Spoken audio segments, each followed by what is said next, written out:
Okay, right now let's take some example on how to perform basic operation on algebraic expression. Alright, so we have these examples to solve. If you observe this example, you will see that it consists of both addition, subtraction, multiplication, and division. So let's take the first one, which is number 1. We are to add 3x minus 4y plus x minus 3y. You can see that the variables, we have two different variables here. So the first thing you do is to collect like terms. So let's collect like terms. You have 3x first. Pick 3x.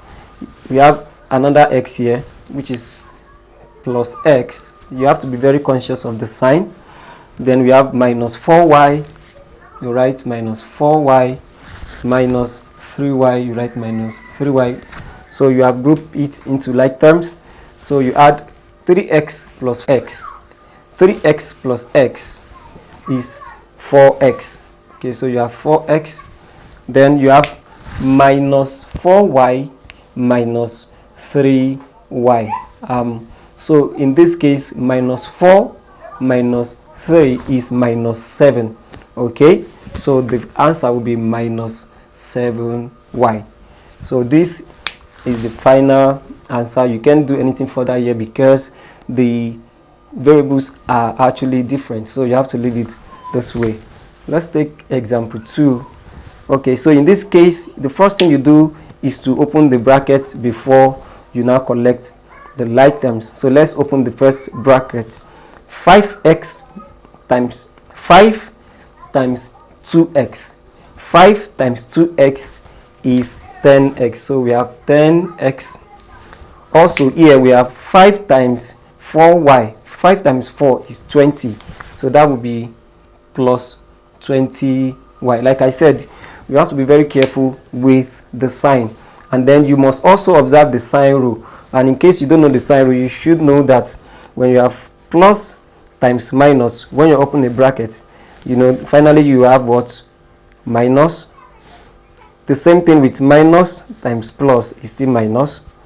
Then when it is the same sign, negative sign, minus times minus is plus, and plus times plus is plus. So the summary is that when the variables, when the signs are different, it's still minus. When they are the same, is plus. Okay, so keep this at the back of your mind while you open the bracket. Okay, so let's open this bracket now. Minus 2 times y, it will give you minus 2y. Then minus times plus, because you're opening the bracket, you have to multiply the sign. Is minus, then 2 times 3x is 6x. Okay, with this you've been able to successfully open the bracket. So the next thing you need to do is to collect the like terms.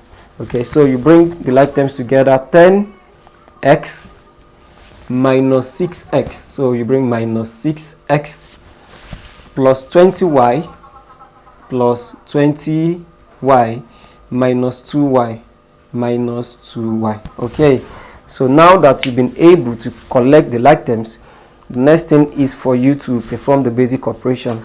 So 10x minus 6x is 4x. Then 20y minus 2y is plus 18y. All right, of course there's nothing to do further here. This is your final answer for this particular question. Now let's go to the third question, which is 20x square y divided by 5xy square. So let me write it this way: all over 5xy square.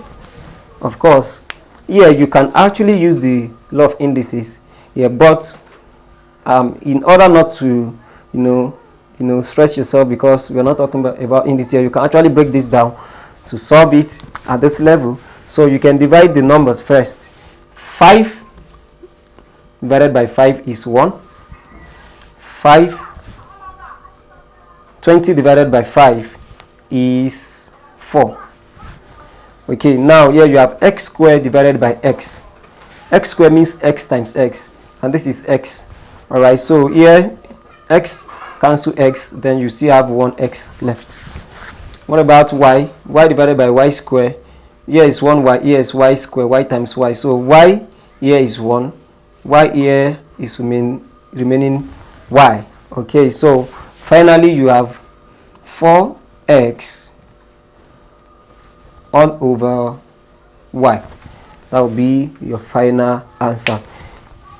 In this place, you can actually write your x square out like this: x times x all over x. So you know that one x cancel x, so it's meaning just x. The same thing with y, y over y times y. So you can break it down for you to understand the division. So this cancel this, and then it's just meaning 1y, which gives us this final answer. And I think with this you have a full understanding of how I did the division here to come about yx 4x over y. So I hope you are able to understand how I came about 4x over y. Alright, so let's take the last example.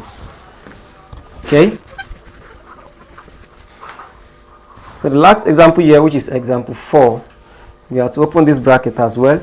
Minus 3 into bracket 2p plus q, and minus into bracket 3p minus q. So for you to open this bracket, you remember the sign law, so you should not forget this. Always have this at the back of your mind anytime you are multiplying algebraic terms, okay? Because for you to open this bracket, you have to multiply the terms. So minus 3 times 2p, that will give you minus 6p. Minus times plus is minus, then 3 times q is 3q. Now here there's no number outside the bracket, which means it's 1. Alright, so you just have it at the back of your mind that it's 1. So this is minus 1 times 3p will still give you minus 3p. Then minus times minus is plus, then 1 times q is tq. Okay, so you know the next thing to do, of course, is to collect the like terms. So let's do that quickly. Minus 6p minus 3p minus 3q plus q. Okay, so right here you have minus 6p minus 3p. Some students find it difficult to interpret this, so sometimes we just say minus means death in mathematics. So just like you are owing somebody 6p, that's 6, let's assume it's money now, so you say 6 naira, and you're owing another 3 naira, so altogether you will be owing 9 naira. Okay, so you have minus 9p. So you can interpret it that way for, you know, somebody who is finding it very difficult to understand how to do that. Then here you have minus 3q plus q. That means if you are owing someone 3 and then you have just 1, of course, you know, after that you will still be owing 2, so it will be minus 2q. You can't do anything further here because, you know, the variables are different. Here is p and here is q. So this way is how you leave the final answer. So with these examples, you should be able to, you know, perform basic operation involving algebraic expression. In the next video, we'll move on to how to find the lowest common multiple and highest common multiple of algebraic expressions. So stay tuned and follow me on YouTube, on Facebook, and also share with your friends. Thank you very much.